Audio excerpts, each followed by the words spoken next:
اهو تعالي معايا ازاي عملت الشيش طاووق بالطريقه الجميله دي، وعملت لك وليمه بصدرين فراخ بس، وسلطه الرمان الجميله دي بالتفاح، وسلطه الطحينه بالعيش.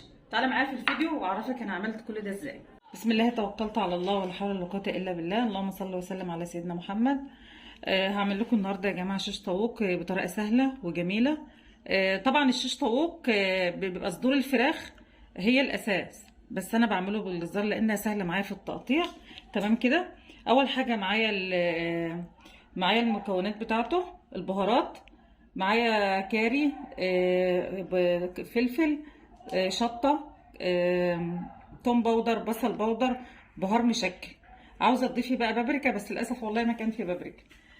معايا 2 زبادي، معايا 5 معالق خل، 5 معالق زيت، حوالي 4 معالق ليمون، عصر الليمون كويس. لو ما فيش عندك كاتشب، صلصه الطماطم زي ما انا عامله كده.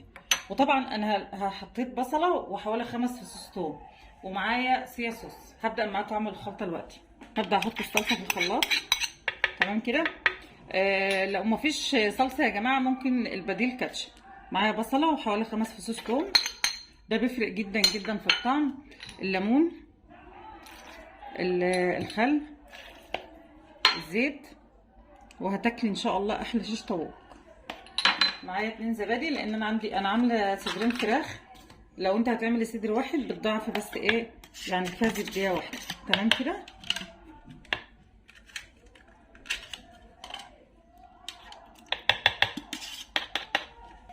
هبدا احط معانا البهارات اهي.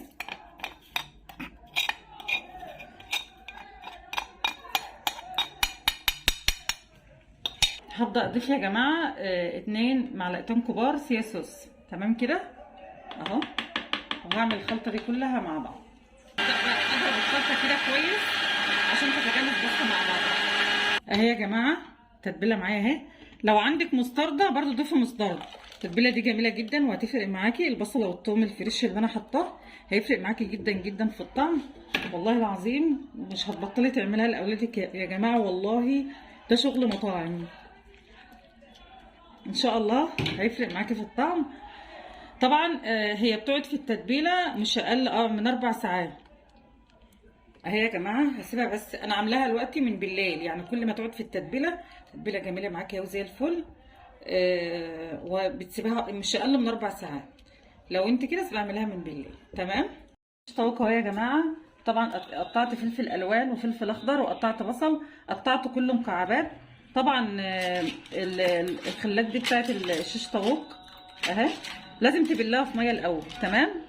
وبعد كده هتصفيها من الميه وتشتغلي بقى. اول حاجه هجيب سبت الفرن واحط عليها ورق حراري عشان وهحطها في الرف اللي في النص. تمام كده. وهبدا اعمل معاكم الشيش طاووق.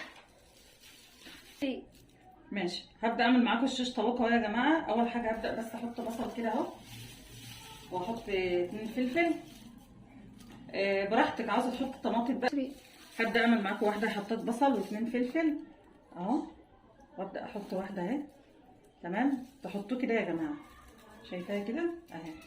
وابدا تاني احط بصله، واحط برده فلفل اخضر، واحط برده فلفل الوان. تمام كده. بلاش تحط طماطم لان احنا حاطين صلصه، وبراحتك برده يعني عاوزه تختم الطماطم او تبدأ الطماطم. تمام. بتعملها كده. هبدا ارصها معاكم اهي، واعمل لكم واحده كمان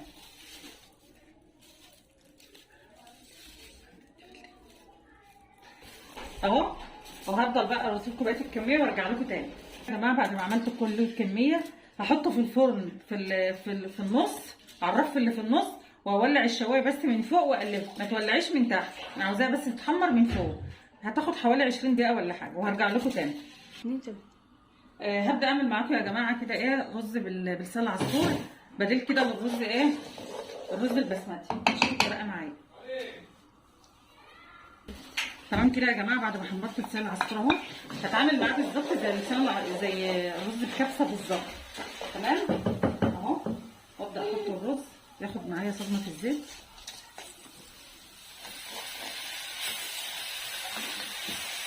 احط الجزر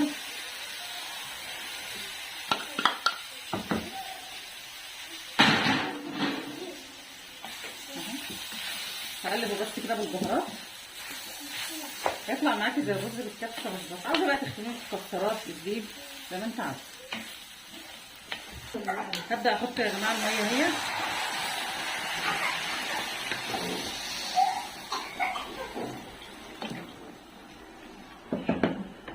هنعمل يا جماعه كله واخد برد، والاولاد كلها واخده برد، ربنا يشفي كل مريض يا رب. تمام كده.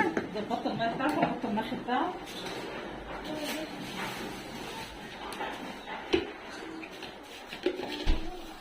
تمام اهو، وهسيبه بقى كده يتشرب مع بعضه لحد ما يستوي. حطيت له يا جماعه زبيب على الوش، احنا بنحب، ولادي بيحبوا الزبيب. عاوزه بقى تحط مكسرات براحتك بقى على الوش، بس انا بحب كده الزبيب يكون معاه. اهو معايا استوى اهو، معايا زي الفل. ارجع لكم تاني اهو. الرز جميل اهو يا جماعه بلسان العصفور، ده بديل الرز البسمتي، جميل قوي ويعجبكم ان شاء الله. اهو يا جماعه شيش طاووق بعد ما طلع اهو معايا زي الفل اهو. هبدا ارصه لكم اهو يا جماعه. احلى شغل ولا شغل المطاعم ان شاء الله معايا في القناه. هعمل لك كل مره اكله كانك فاتحه مطعم لاولادك بالظبط. اهو يا جماعه بعد ما غرفت اهو. وده سلطه رمان على تفاح بالخضار، ومعايا هنا سلطه الطحينه عاملاها بالعيش. هعمل لكم فيديو ان شاء الله للسلطات بتاعه المطاعم بالظبط. ولو اول مره تشوفيني اعملي لي لايك واشتراك في مطبخ ام عمر. مع السلامه.